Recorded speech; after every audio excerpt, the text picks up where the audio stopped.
Hi guys, recently the Brexit Opportunities Minister Jacob Rees-Mogg explained how his government will not impose certain checks on goods moving from the EU to Great Britain, as doing so, in his own words, would be economic self-harm. When I covered this story, it was from an economic point of view, but there's also a security issue when it comes to maintaining controls at the border. Here the BBC interviewed James Russel, a farm vet, and he explained how Brexit problems risk decimating the sector. James Russell's been a farm vet. He's Senior Vice President of the British Veterinary Association. The organisation fears a lack of checks means diseases are far more likely to arrive in Britain. African swine fever is as close to us as Germany and Italy now. Only a couple of years ago we saw that take out a quarter of the pigs in China. You know, this could be a real challenge for a sector which is already under huge pressure if that gets here. So we want those checks to help try and protect our borders. Why are we so short of that?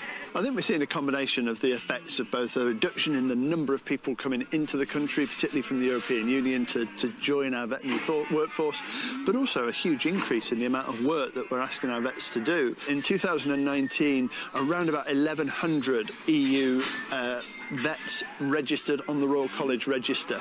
And that, to put that in context, that was 40% of the people who registered at all that year on the Royal College Register. In 2021, that number was down to 360.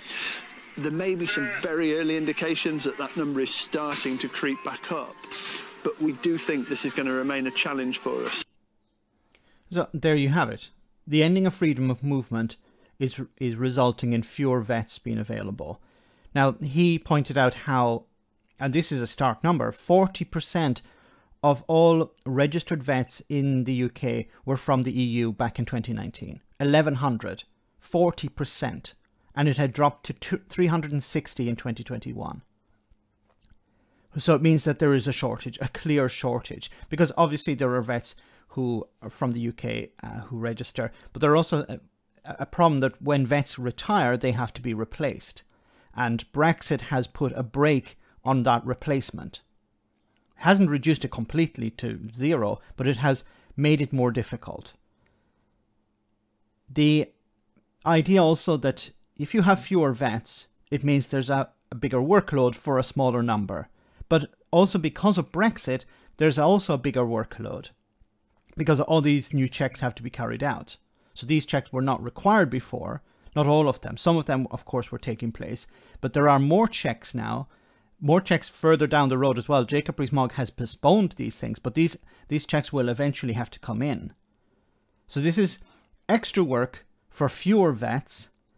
And of course, we have to remember that if the workloads are too much, this will discourage younger vets from replacing older ones. Because no one wants to work in a sector that's extremely stressful. People will be put off from becoming vets. Many people become vets because they want to look after animals. But there's a certain amount of stress that any individual can take. And Brexit is adding stress to a situation that's not necessary. None of this was actually necessary. It was not necessary to leave the single market and the customs union. It was not necessary to end freedom of movement. This was a political decision. So now you're going to have fewer vets available. The fewer vets that are available are going to be even more stressed, which will mean that this will discourage more British people from becoming vets. And until freedom of movement is fixed, it's going to make it more difficult to access vets from abroad.